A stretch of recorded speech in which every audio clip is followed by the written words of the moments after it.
¿Me escuchan bien? ¿Sí? Bueno, nuevamente es un verdadero placer poder compartir algunas ideas desde la perspectiva comparada, desde la experiencia chilena, del país de donde provengo y en el cual me ha tocado, especialmente a partir de este año, tener una experiencia bastante intensa en lo que dice relación con la aplicación práctica del sistema recursivo que tenemos en nuestros sistemas oralizados, tal cual el sistema que ustedes pretenden implementar a contar de la fecha de vacancia que tienen prevista al efecto.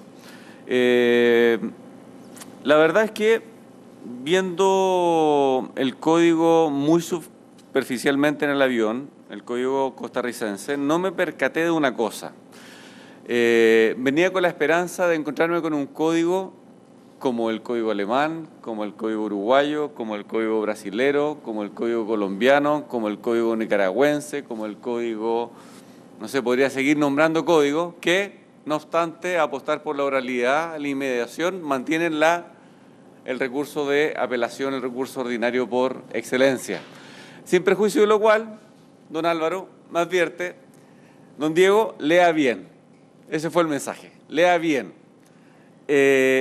Y el leer bien me obligó, luego la vergüenza respectiva, a leer el artículo 67, número 5, que dice apelación de sentencias y efectos. Las sentencias, dice, salvo las dictadas en procesos ordinarios de mayor cuantía, tendrán recurso de apelación. Vale decir, no hay recurso de apelación respecto a la sentencia ordinaria de mayor cuantía. Eso que se dice fácil en un código tiene profundas consecuencias y puede tener algunas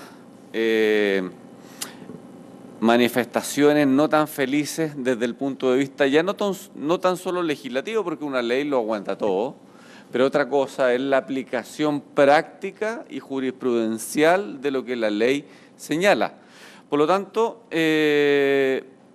un poco recopilando lo que se decía en jornadas anteriores y entendiendo o tratando de entender un poco lo que se nos decía en esas jornadas anteriores y esta eliminación del recurso ordinario por excelencia, que es el recurso de apelación, a partir de algunas exposiciones que escuché, se nos decía en su momento, pero ¿por qué tanta cuestión por dicha situación? Si en definitiva acá hemos plasmado, hemos regulado, hemos materializado, hemos concretado un código que está destinado a ser aplicado por jueces inteligentes. Después de eso yo digo, me paro y no hay nada más que decir. No hay nada más que decir. O sea, si un código está llamado a ser aplicado por jueces inteligentes, yo agrego infalible, bienvenido, me nacionalizo tico y soy profundamente feliz. Ahora, la verdad de las cosas es que esa afirmación, por muy buena voluntad que tenga, por muy buen entusiasmo que recoja, tiene o debiese tener muchísimos matices, justamente de cara a lo que ocurre en la realidad. Justamente de cara a lo que ocurre en la realidad.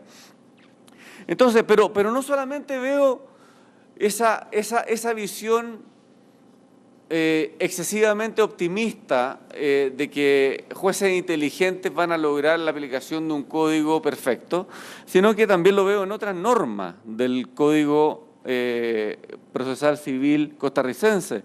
Veo que ustedes recogen como otras manifestaciones la ejecución provisional sin fianza, que la tienen actualmente con fianza, pero que pasaría en el Código reformado a sin fianza. O sea, nuevamente, nos encontramos con una situación que se ponen todas las fichas de la jugada en una apuesta que puede ser bastante riesgosa. ¿Por qué no esperar 10 años a cómo evoluciona este código para luego de 10 años decir, mira, las cosas están funcionando razonablemente bien? quitemos la fianza. Quitemos la fianza. No, pero en Costa Rica, en Chile, en Argentina, en Brasil nos gusta hacer las cosas, salir, huir rápidamente de aquellos que consideramos negativos y pasar al extremo absolutamente contrario en visiones absolutamente maniqueas y absolutamente utópicas muchas veces. También veo manifestación de eso en la huida del sistema de prueba legal o tasada, apostando ciegamente como si fuera una verdadera panacea la valoración libre, y también en lo que dice relación, como les decía hace un rato atrás, la eliminación del recurso ordinario por excelencia que desaparece de los juicios ordinarios de mayor cuantía. Por lo tanto, lo que les vengo a decir desde la perspectiva chilena, que en principio pensé que les iba a sonar rarísimo, porque parecía venido de un planeta extraño, no va a ser tan rarísimo, justamente por esta norma que Álvaro me hizo leer con más detención y que me permite transmitirle a ustedes algunas reflexiones que espero les sirvan. Y si no les sirven, bueno, que por lo menos generen algún tipo de discusión o de debate, porque siempre, como lo decía Jordi en su carta, nadie tiene la verdad absoluta, todos aquí estamos para aprender, todos estamos acá para, de algún modo, retroalimentarnos, ustedes de mí, yo de ustedes. Por lo tanto, lo que yo voy a decir, que no se tome como una verdad absoluta, sino que solamente como un punto de vista que he venido defendiendo en Chile ya desde hace muchísimos años, cuando en Chile, como acá ahora, se decía la apelación no sirve para nada, lo único que sirve es para retrasar, y yo reivindicaba la importancia de la apelación frente a un modelo que tenía determinadas características y que era necesario otorgarle al justiciable un mecanismo impugnativo lo suficientemente amplio para no coartar sus garantías procesales mínimas, porque de lo contrario, paradójicamente nos encontrábamos en una situación en donde en la reforma al sistema recursivo nos traducíamos en una verdadera reformatio impeius. Vale decir, en vez de dar un salto hacia adelante, dábamos un salto hacia atrás desde el punto de vista de las garantías procesales en general y desde el punto de vista del derecho al recurso en particular. Bueno, dicho eso, parto y voy a tratar de diseñar esta exposición. No sé si tengo 40 minutos, 50 minutos. Desde la perspectiva, no sé si acá en Costa Rica hay chistes. Primer acto, segundo acto, tercer acto, ¿cómo se llama la obra? ¿Lo conocen o no? Chistes. No sé si conocen un poco la idea, pero quiero reflejarlo un poco así.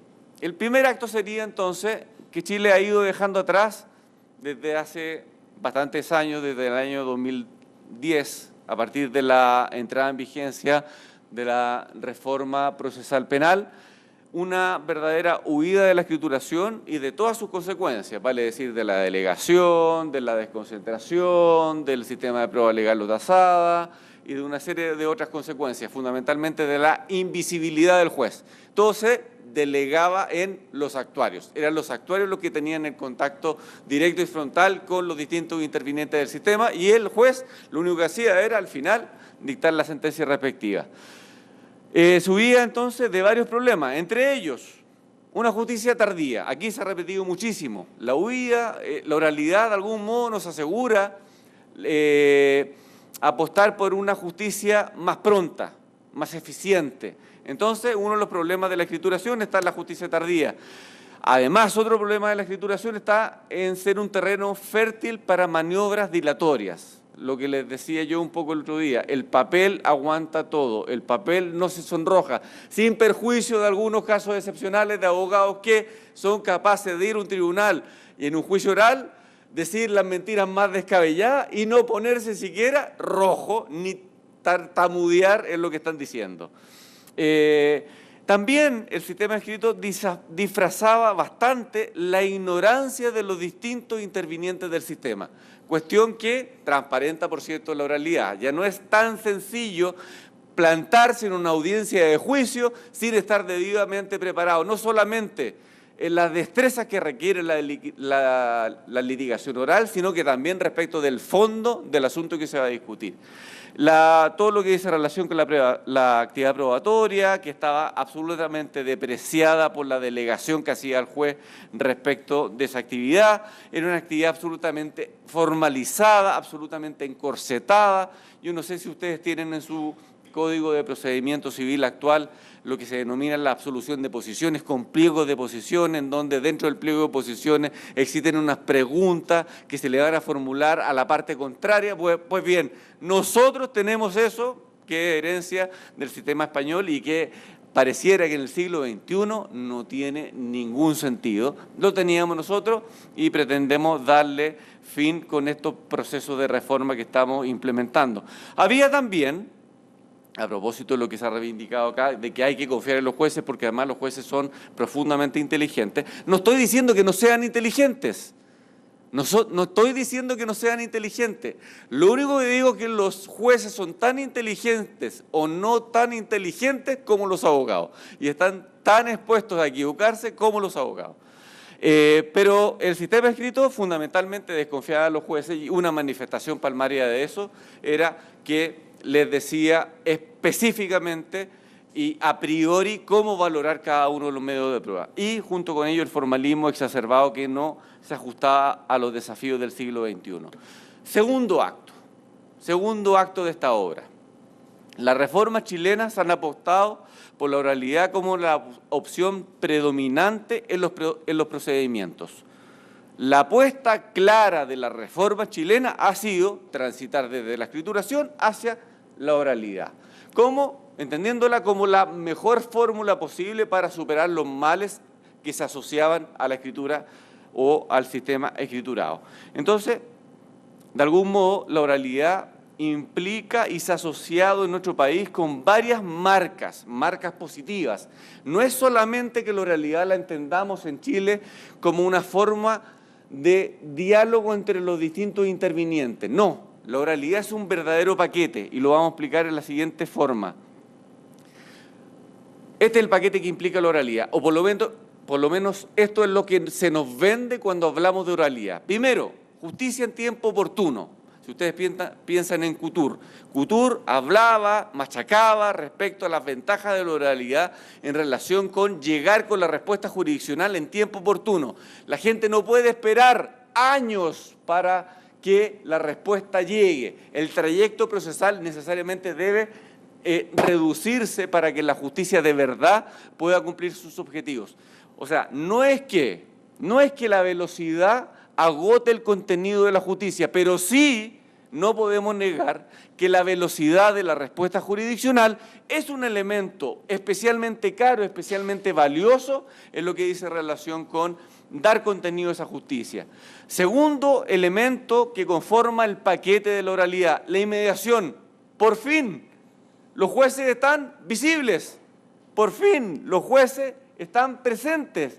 Por fin, los jueces van a tener rostro humano, a diferencia de lo que ocurría en los procedimientos escriturados.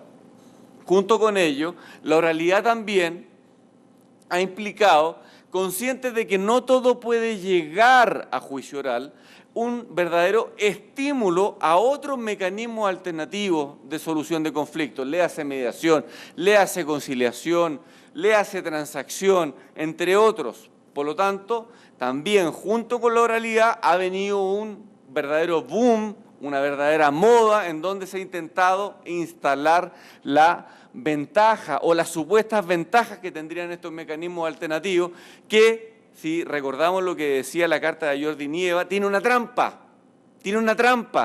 porque el Estado cuando apuesta por la oralidad dice nosotros vamos a jugarnos a concho por la oralidad.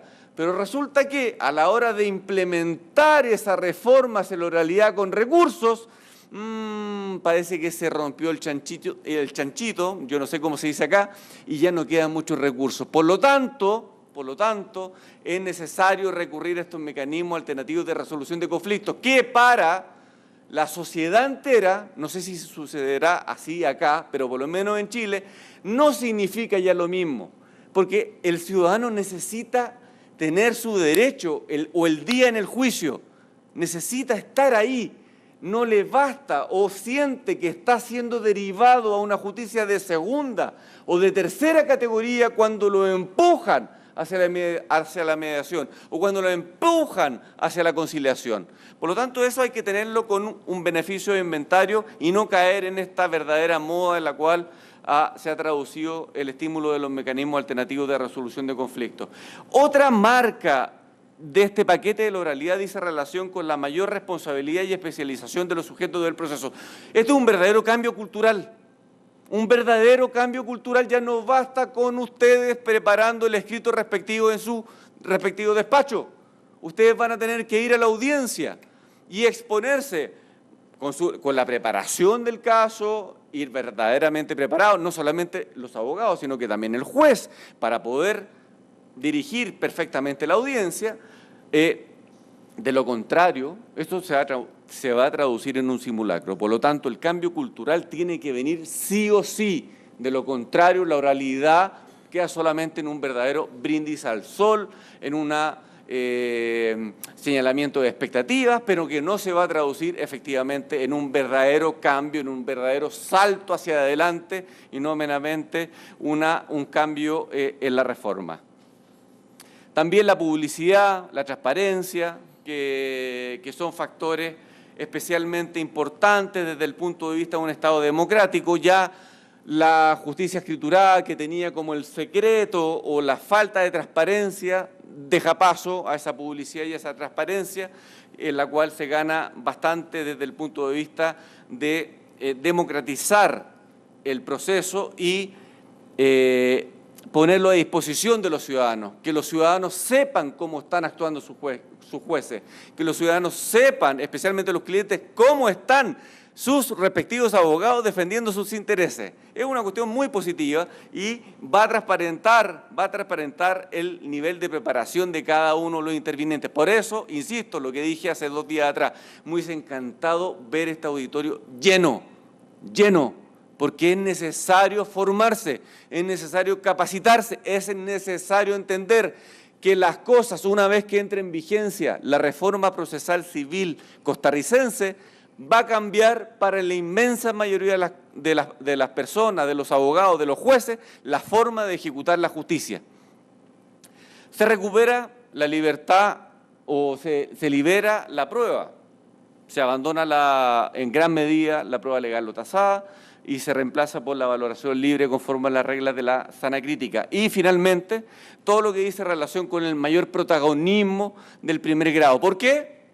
¿Por qué? Cito nuevamente al colega que en la primera jornada nos dijo, porque diseñamos un procedimiento, diseñamos un código partiendo de la base que los jueces son inteligentes. Eso es casi un verdadero dogma de fe. Y como yo no soy creyente, no voy a contradecir esa afirmación. Tercer acto. Se apuesta por la eficiencia. Yo ya les dije que la eficiencia en una perspectiva que no es tan positiva porque apuesta solamente por la velocidad, apuesta por una justicia acelerada, apuesta por una justicia muchas veces atropellada. Se predica, se pontifica, se repite majaderamente por la confianza en los jueces como si fueran los verdaderos salvadores de una justicia que por años ha estado verdaderamente postergada, que por años ha estado verdaderamente expuesta a un montón de problemas. Entonces, poner esa tremenda mochila solamente sobre los jueces porque son los representantes del bien común dentro del proceso, me parece por lo suave, desequilibrado. Aquí también hay que apostar por la responsabilidad de los abogados. Claramente, los abogados tienen que asumir la responsabilidad seria de defender con profesionalidad los intereses de sus respectivos representados. De lo contrario, el sistema o fracasa o se traduce en un permanente subsidio del juez respecto del abogado que no cumple con su deber. Y eso atenta claramente, no me vengan a decir lo contrario, contra la imparcialidad que debe mantener el juez dentro del proceso. Se opta también majaderamente, y aquí estoy en desacuerdo con mi amigo, mi gran amigo Jordi, por destacar y subrayar la importancia de la verdad como condición para la justicia. Yo les decía en la primera ponencia, en la primera jornada, que hay dos opciones: atender solamente a la meta, tarufo, la sentencia será justa solamente cuando se apoye la verdad, o Rawls, que nos dice que la sentencia será justa y legítima siempre y cuando cumpla con los distintos postulados mínimos para los cuales la ley está especialmente preocupada para establecerlo. Se declara también, y esto es importante, se declara también huir del formalismo exacerbado del modelo escriturado. Esto es una parte esencial del paquete de la oralidad. Se dice, el modelo escriturado es excesivamente formalista. Tenemos que huir de ese formalismo. Huir. ¿Para qué? Para ponerlo en sintonía con el justiciable, para destrabarlo, para de algún modo aportar ese antiformalismo que está en sintonía con las nuevas coordenadas sobre las cuales se está predicando esta nueva forma de estructurar las reformas procesales. Se subraya que lo más exigente de este sistema oral para los sujetos, se subraya lo más exigente que es este sistema para los sujetos procesales, especialmente para los jueces, insisto, pero no solamente para los jueces, también para los abogados, también para los abogados. No me voy a cansar nunca en reivindicar ante esta cantinela que dice que son los jueces los únicos capacitados para sacar adelante la reforma, el deber de los abogados de capacitarse, formarse, no solamente en lo que dice relación con técnicas de litigación, sino que también con el fondo del asunto, con preparar perfectamente cada audiencia y que el juez también esté en condiciones de poder conocer con anterioridad a la audiencia el contenido de la misma. Por ejemplo, para ofrecer bases de acuerdo. Si no conoce la causa, ¿cómo la va a ofrecer? No va a tener ninguna posibilidad. Por lo tanto, aquí el factor humano es crucial, esencial, por mucho que algún colega haya dicho que el factor humano en Costa Rica es perfecto. Con todo, se instala una nueva concepción de la jurisdicción, del proceso, de los principios, que tiene su impacto. Ya apostamos, y no voy a volver a repetir lo que les dije la exposición pasada, apostamos a cambiar la lógica en donde apostamos fundamentalmente a la meta, nos importa la meta, la consecución de la verdad, porque solamente estableciendo la verdad de lo sucedido vamos a lograr una sentencia justa. Se busca una sentencia más pronta, más eficiente, pero en esta lógica de que lo único que daría forma a esta eficiencia diría relación con la velocidad de la respuesta jurisdiccional, olvidando ¿qué cosa? Que la eficiencia no solamente se integra por la velocidad de la respuesta jurisdiccional, que es importante, sino que también la calidad de la respuesta jurisdiccional. Y es lo que, por lo menos en mi país, ha estado absolutamente ausente. Nos preocupamos solamente de cumplir metas de gestión, estadística, y la calidad no se oye padre. Se llama confiar en los jueces. Claro. Estoy completamente de acuerdo con lo que dijo el colega, que además los describió como seres profundamente inteligentes. Estoy completamente de acuerdo. Confiar sí, pero sin autorizarles a que se apoderen del proceso, sin autorizarles a que me cercenen la prueba arbitrariamente, privándome de mi derecho a la prueba, sin autorizarles a que vacíen de contenido la norma que les permite valorar la prueba conforme a las reglas de la sana crítica, con un solo considerando que es más bien sacramental, sobre lo cual se sacan de encima toda la carga que está detrás de esa apuesta, que es motivar reforzadamente la sentencia. Eso no está pasando en Chile y no sé si estará pasando en Costa Rica. Se postula también sobre la búsqueda de una justicia sustancial. Se adopta el sistema de prueba legal o tasada, del sistema de prueba legal según la sana crítica, y se predica el reforzamiento de la motivación, que no se está traduciendo en la realidad, que basta con que considerando, diga, y valorada la prueba conforme a la sana crítica, resuelvo tal cosa. Eso no es valorar la prueba conforme a la sana crítica y lo repite el 90% de las sentencias de nuestro país. Se destaca la importancia de la inmediación, casi como si fuera, no sé, está la Virgen María y está la inmediación, así, a la par. A la par, a la par. Perdónenme los católicos, lo digo con sumo respeto, pero la exageración ha llegado a ese punto.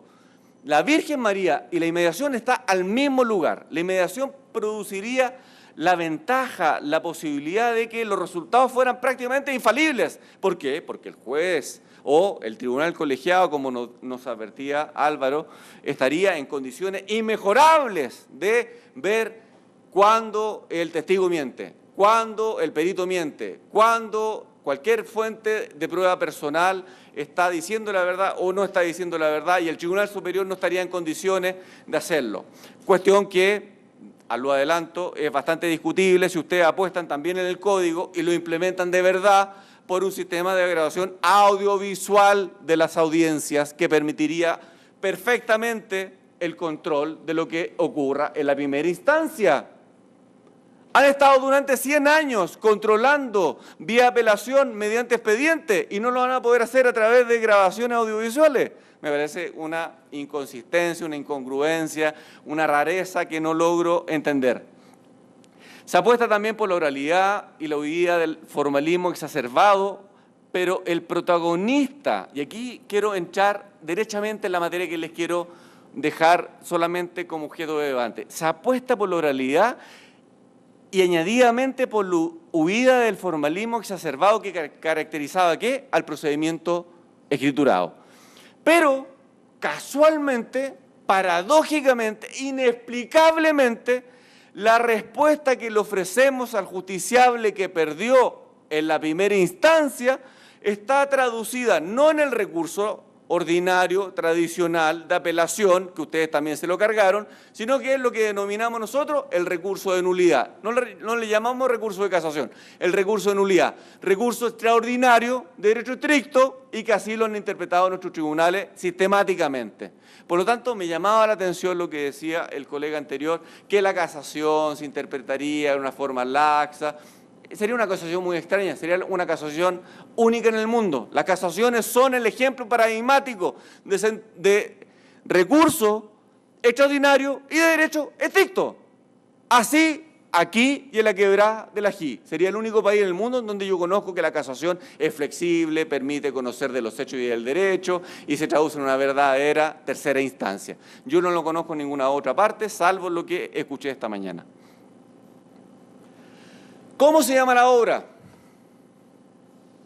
¿Cómo se llama la obra?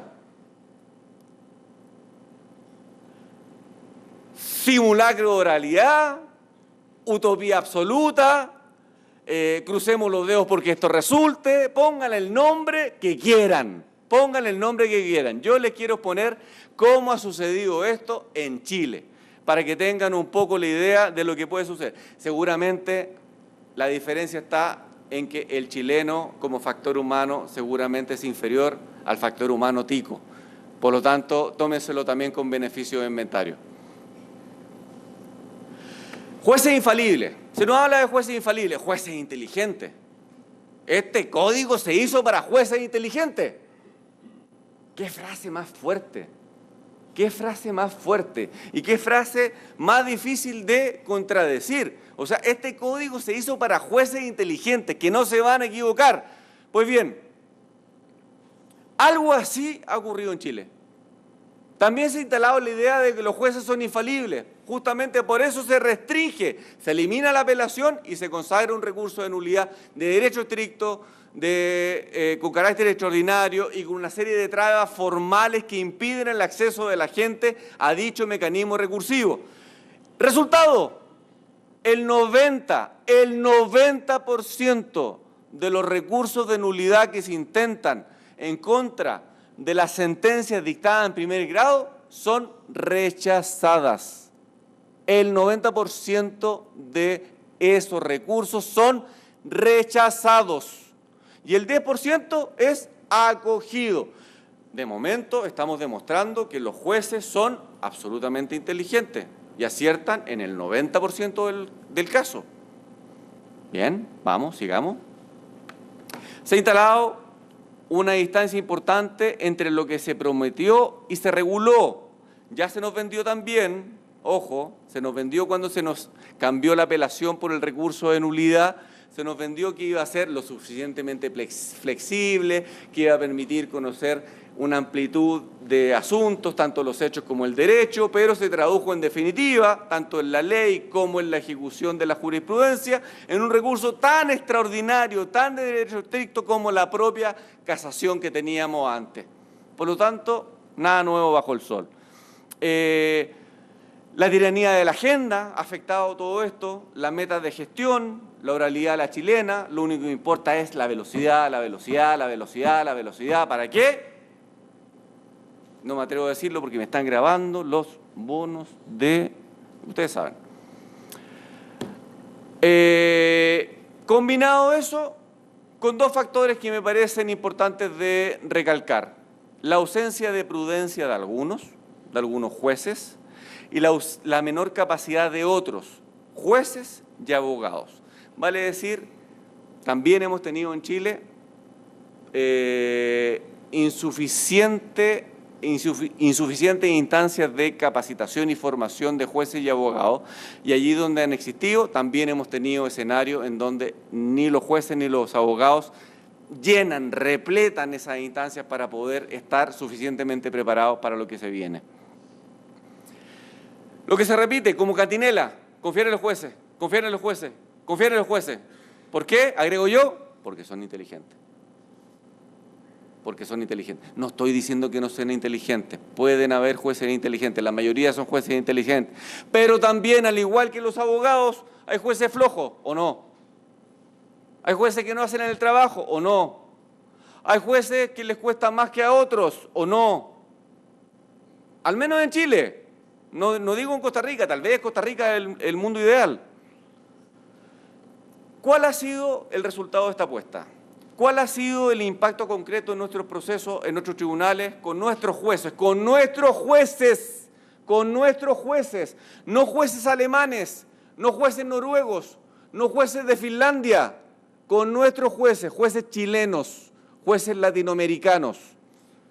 ¿Cuál ha sido la consecuencia para los postulados elementales de justicia? Los verdaderos principios. Principio de imparcialidad, principio de defensa, principio de contradicción, el derecho al recurso. ¿Cuál sigue siendo la cantinela que se viene repitiendo? El resultado ha sido, con la aplicación de nuestra reforma, un proceso concebido y gestionado como un trámite rápido, expedito, dominado, casi sin contrapesos por los jueces. Los jueces se apoderan del proceso, actúan como abogados y no están dispuestos a someterse a los controles que tienen los abogados a la hora de actuar. Se apoderan del proceso, actúan como abogados y no están dispuestos a someterse a los controles que los abogados tienen. Por lo tanto, se impone la idea también de que los jueces pareciera estar inmunes al error. 90-10. 90% de los recursos rechazados, 10% de los recursos acogidos. Donde las metas puramente cuantitativas parecen ser lo central. Esto lo digo desde la experiencia. Al final del día, en las Cortes, en la Corte Suprema, en la Corte de Apelaciones, en los tribunales de instancia, lo que se pregunta es, ¿hicimos justicia? Ya que nos llenamos la boca tanto con la verdad, porque todas estas reformas buscan la verdad, establecer la verdad. ¿Hicimos justicia? ¿Logramos establecer la verdad de los hechos? ¿Resolvimos adecuadamente? No. La pregunta es mucho más superficial y frustrante. ¿Cumplimos el 88% de las metas de gestión? Esa es la pregunta. ¿Le parece a usted que una justicia diseñada bajo ese esquema de justicia acelerada, justicia atropellada, justicia que apunta a metas puramente cuantitativas, es la justicia que requieren nuestros ciudadanos? Yo creo que no. Yo creo que la visión de la eficiencia que se ha impuesto en Chile, la visión de la eficiencia que han impuesto estos sujetos perversos que se llaman ingenieros y que se han apoderado de la Corte Suprema, han causado profundo daño, han tenido cifras azules, estadísticas azules, resultados perfectos, pero con sacrificio al resultado o a la calidad de la respuesta jurisdiccional. ¿Cuál es la sensación? Pucha, ¿lo digo o no lo digo? La sensación es una sensación de impunidad, que no se puede hacer nada, porque los jueces son infalibles, los jueces son inteligentes, los jueces no se equivocan. Es una sensación de impunidad, una sensación de impunidad. Los justiciables no saben qué hacer, los abogados no saben qué hacer, porque el sistema está diseñado para que el 10% de los recursos apenas prospere.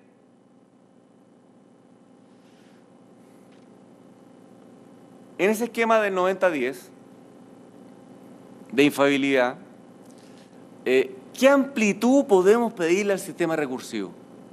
Estamos hablando de recursos de nulidad, no recursos ordinarios, no recursos de apelación. ¿Qué amplitud tiene el sistema recursivo? Se permite una revisión de los hechos, una revisión del derecho también, una revisión meritus causa, una querella nullitatis. Se parece más bien a una querella nullitatis. El espacio para la revisión de los hechos es absolutamente mínimo. Hay casi actuar con nocturnidad para lograr una revisión del plano fáctico, porque el diseño del recurso de nulidad está previsto para una revisión de la adecuada resolución del asunto conforme a los parámetros jurídicos. No a volver a revisar los hechos. ¿Por qué? Porque los hechos fueron fijados ¿dónde? En la instancia. Con inmediación, con oralidad, con concentración, hechos que deben ser intocados, dogma de fe, intocados, dogma de fe. Y si vemos la estructura de los principios, están los principios jurídico-naturales, los principios jurídico-técnicos, están las reglas procesales, disponibles, contingentes. Allí está la inmediación, allí está la oralidad, y esa inmediación y oralidad están primando por sobre principios jurídicos naturales que son indisponibles para el legislador. Indisponibles para el legislador. No podemos nosotros prescindir del derecho al recurso invocando la inmediación. No podemos prescindir del derecho al recurso invocando la concentración. No, no se puede hacer así. Bueno, por cierto, la función recursiva está asociada a los fines que se asignan al proceso. Y preguntándonos sobre los fines que se asignan al proceso, nuestros procesos, nuestras reformas procesales, desde la justicia de familia, la justicia laboral, la justicia civil, que está en modalidad de proyecto, repiten una idea majaderamente: buscamos sentencias justas, y sentencias justas serán aquellas que se basen en la verdad. Y si buscamos eso, ¿por qué restringimos la posibilidad de que otras instancias aumenten las posibilidades epistemológicas de descubrir la verdad? Pareciera que alguien nos está haciendo trampa. Pareciera que alguien nos está haciendo trampa. Pareciera que alguien quiere terminar rápido con esto, que le molesta un poco. Pregunta: ¿consagra nuestro ordenamiento, el ordenamiento chileno, el derecho al recurso? Claro que sí. El 19, número 3 de nuestra Constitución señala: toda sentencia de un órgano que ejerza jurisdicción debe fundarse en un proceso previo legalmente tramitado. Corresponderá al legislador establecer siempre la garantía de un procedimiento y una investigación racionales y justos. Forma parte del debido proceso la Corte Suprema, el Tribunal Constitucional, desde el año 80 han venido estableciendo uniformemente que el derecho al recurso integra, a pesar de que no lo diga expresamente el 19, número 3, la noción de debido proceso. Por lo tanto, allí no hay ninguna controversia, por lo menos en el plano nacional. Si a eso tú le complementas las normas internacionales que tienen aplicación vía derivación del artículo 5, inciso segundo de la Constitución Política de la República, que nos remite a la Corte Americana de Derechos Humanos, al Pacto Internacional de Derechos Civiles y Políticos, que consagran este derecho a recurrir, ratificamos nuevamente que nuestro ordenamiento jurídico constitucional recoge el derecho al recurso. Pareciera entonces que la conclusión es clara: el derecho al recurso forma parte de la garantía del debido proceso, pero en Chile la cuestión, a pesar de la contundencia de lo que le acabo de decir, no ha sido sencilla. No ha sido sencilla. Y se ha preguntado parte de la doctrina, parte importante de la doctrina, ¿qué tipo de revisión debe permitir el derecho al recurso? ¿Si una revisión de los hechos o solamente una revisión de los hechos y el derecho, o solamente una revisión del derecho.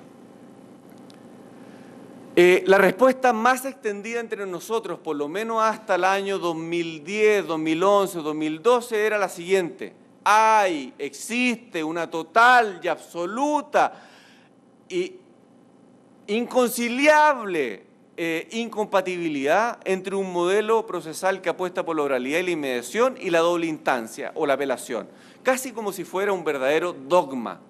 No cabe mezclar apuesta por oralidad e inmediación con un recurso ordinario como es la apelación. ¿Por qué? Porque quienes fijan los hechos mediante ese contacto directo y frontal son los jueces de la instancia. Y ello pasando por alto directrices absolutamente claras a mi juicio. Bueno, Castillo versus Perú, el año 99, Herrera versus Costa Rica, acá, que lo nombró el colega, el año 2004, Norín Catrimán versus Chile, el año 2014. A pesar de todo eso, a pesar de todos los mensajes que nos ha dado la Corte Interamericana de Derechos Humanos, pareciera que nuestros jueces no están dispuestos a variar sus interpretaciones. ¿Qué nos dicen algunos autores en Chile? Estas exigencias que se recogen de los instrumentos internacionales de derechos humanos solo valen para el orden jurisdiccional penal. O sea, el derecho al recurso solamente se garantiza en el orden jurisdiccional penal, no para los otros órdenes jurisdiccionales. Por lo tanto, se preguntan, ¿existe un derecho a un recurso en materia no penal? Se lo preguntan tal cual. ¿Existe un derecho a un recurso en materia no penal?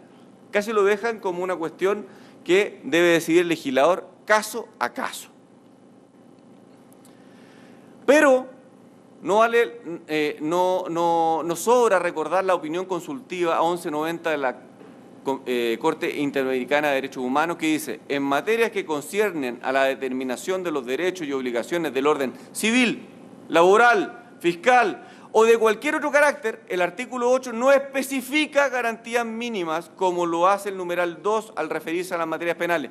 Sin embargo, el concepto de debidas garantías se aplica también a esos órdenes y por ende, en ese tipo de materias, el individuo tiene derecho también al debido proceso que se aplica en materia penal. Por lo tanto, el tema está zanjado incluso por la Corte Interamericana de Derechos Humanos.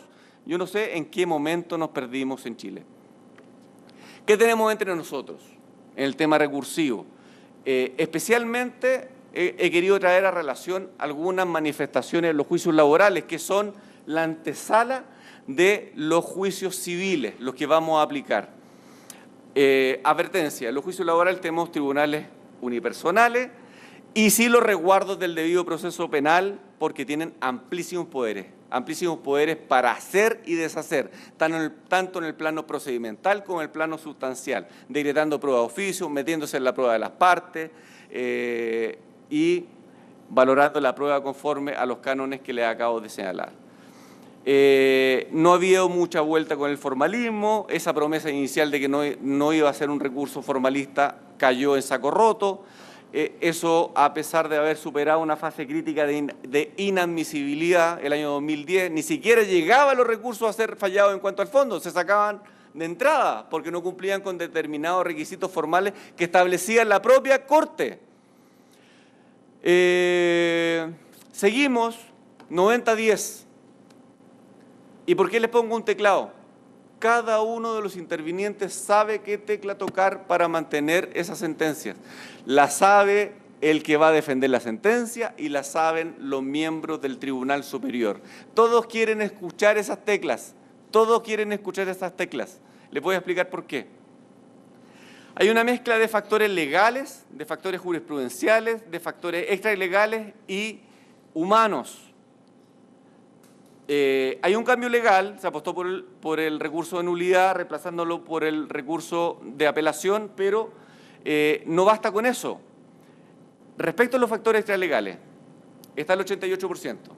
¿Quita o suma puntos? Esa es la pregunta. ¿Quita o suma puntos? Esa es la gran pregunta jurídica que está de por medio. Los tiempos de los alegatos son sumamente restringidos. O sea, si tenemos un recurso formalista ¿No será razonable darle más tiempo a las partes para que puedan desarrollar con mayor acierto esos mayores requisitos que se les establece legal y jurisprudencialmente? No, se les da 15 minutos para alegar. Falta de asimilación de las mayores exigencias impuestas por la ley y sobre todo por la jurisprudencia de los tribunales. ¿Qué resulta más sencillo? Además, factor humano, sale mucho más sencillo rechazar el recurso. Sale mucho más sencillo rechazar el recurso. La ley, no sé si rige acá, del mínimo esfuerzo. La ley del mínimo esfuerzo. Algunos criterios. No sé si se alcanza a leer, pero hay fallos que destacan la característica de ser un recurso extraordinario y sobre la base de eso restringen la posibilidad de que el justiciable, el recurrente, pueda plantear allí cuestiones que ligan con cuestiones de hecho. Fallos que destacan la característica de derecho estricto del recurso, que están en sintonía con lo anterior. Nuevamente, estamos casi en sede casacional. Por eso me sorprendía mucho de una casación tan abierta como la que nos postulaba el colega. Solo procede a anular cuando la sentencia infringe la sana crítica de manera evidente, grosera, absurda, escandalosa. Eso se dice, se repiten majaderamente los fallos. Solamente estaremos dispuestos a modificar lo que dice la sentencia cuando se haya infringido esa regla de manera grosera. Si no es así, queda la sentencia. ¿Por qué? Deferencia y la inmediación. El valor y la bondad de la inmediación, o sea, todo lo que pasa ahí es mágico.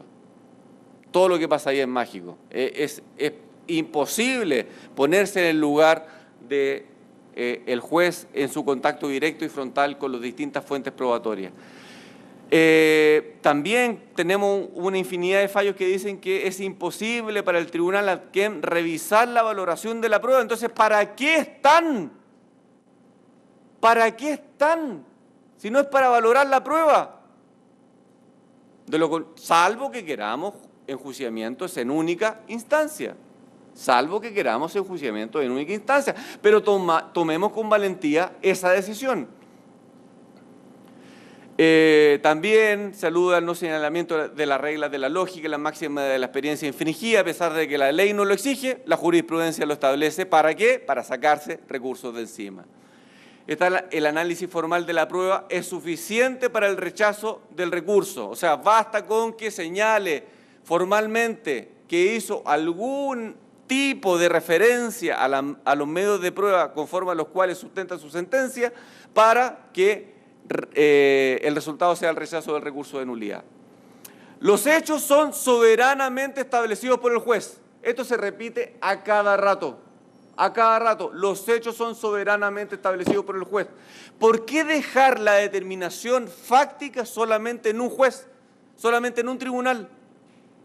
No lo comprendo. Casi como si fuera un superjuez. Un superjuez, infalible, sin ninguna posibilidad de error. ¿Cuál es el problema? Que en este esquema las sentencias se convierten en única instancia, con jueces, lo agrego, que son solamente en un 25% especializados, porque algunos dicen, no, si son sentencias que emanan de tribunales especializados, solamente un 25% de los jueces laborales son especializados, el resto, entre sus distintas competencias, tienen la laboral. Por lo tanto, con mayor razón es necesario controlar esa sentencia, pero producto de las dinámicas, tanto legales como jurisprudenciales, se hace muy difícil entrar a ese tipo de controles. Entonces, lo que yo me pregunto, si tenemos un enjuiciamiento en primera instancia, con esas características, con jueces sin controles, con jueces dotados de infinitos poderes, de reforzadísimos poderes, no nos estaremos cargando no solamente la primera instancia, sino que también la instancia de revisión con este sistema recursivo absolutamente restrictivo. Creo que es bastante peligroso. Entonces, ¿confianza en los jueces? Sí. Confianza en los jueces para estimular los acuerdos, pero no para apagar los audios cuando tiene que estimular los acuerdos. Porque cuando apaga los audios les dice, a ver, ¿usted va a aceptar o no? Si no acepta, aténgase a las consecuencias. Aténgase a la sentencia que le voy a dictar. Confiar también en los jueces para filtrar la prueba, pero sin que se carguen nuestro derecho a la prueba. Confiar en los jueces en disponer prueba de oficio, pero siempre y cuando se establezcan los contrapoderes de las partes para que puedan hacerse cargo de, por ejemplo, impugnar la pertinencia o la utilidad de dichas pruebas que los jueces disponen. Confianza para intervenir en las pruebas, pero que no me diga el juez que cuando interviene en las pruebas, por ejemplo, interrogando a mi testigo, que yo no le puedo objetar. Si él se transforma en abogado, que se sujete a los límites que tienen los abogados a la hora de interrogar. Confianza también para valorar la prueba, siempre y cuando se lo tomen en serio, siempre y cuando no se traduzca solamente en una frase sacramental en donde los jueces vacían de contenido absolutamente esta exigencia los juicios orales. Por lo tanto, en este esquema se termina blindando lo que resuelve el tribunal, se termina instalando un formalismo exacerbado, paradójicamente exacerbado. Si los juicios orales son justamente en la dirección contraria, apuntan a un antiformalismo y lo cerramos con un formalismo exacerbado traducido en el recurso de nulidad o en el recurso de casación, como ustedes le llaman. Si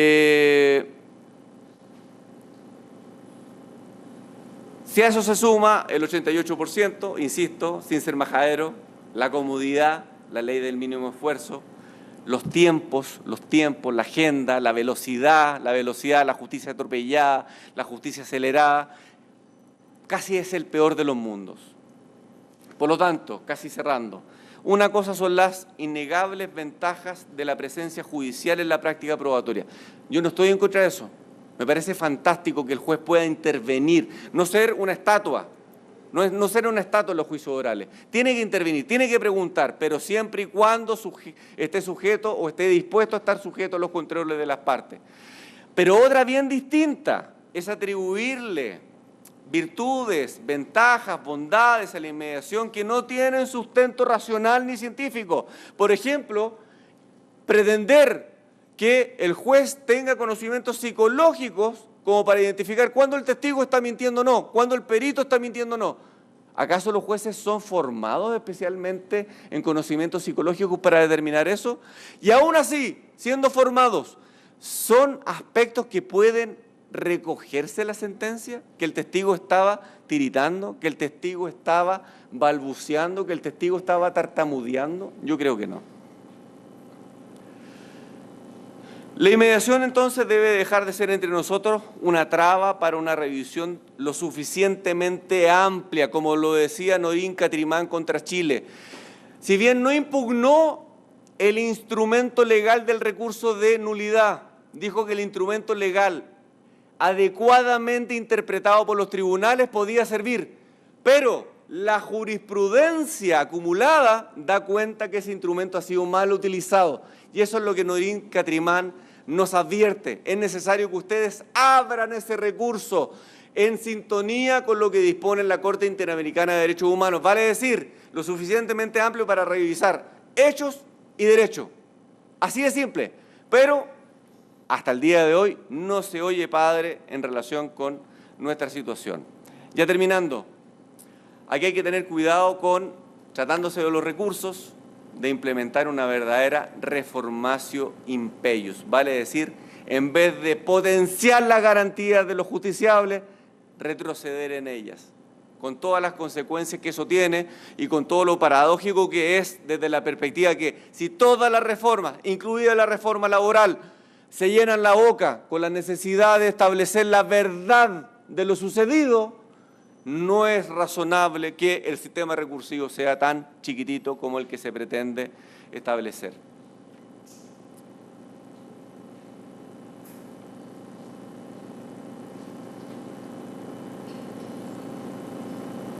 También, una última cuestión. No es una cuestión de nombre, ¿eh? No es que se llame nulidad, casación, apelación. No es una cuestión de nombre, y aquí coincido con el colega. Ustedes le pueden llamar apelación y la jurisprudencia ser tan restrictiva como lo que yo le estoy acabando de decir. Tan restrictiva como lo que yo le acabo de decir. Por lo tanto, es necesario concientizar a nuestros jueces superiores en el sentido de que sean respetuosos con los parámetros que la Corte Interamericana de Derechos Humanos ha establecido hasta la fecha. De lo contrario, nos vamos a exponer a no tener a un sistema que supere los esquemas a los cuales estamos acostumbrados, en donde la velocidad sea lo único importante o las estadísticas, en donde la justicia se traduzca casi en una máquina de moler carne. No sé si ustedes han tenido alguna vez esa sensación, yo en Chile sí, que la justicia se traduce en una máquina de moler carne. Hay que buscar el equilibrio, no hay que mezclar peras con manzana, por ejemplo, entre la inmediación y los postulados o en los principios jurídicos naturales, y evitar sobre todas las cosas, evitar los errores del pasado. Si llegamos atrasados en esto de incorporar la oralidad en los juicios, es importante aprender de los errores de otros países. De lo contrario, nos exponemos a lo que dijera Carneluti hace ya varios años atrás. Hay que tener cuidado en transformar la oralidad en algo perjudicial. Tenemos que dar un salto de calidad, no solamente un nuevo proceso, un mejor proceso de justicia, en este caso un proceso civil. Muchas gracias.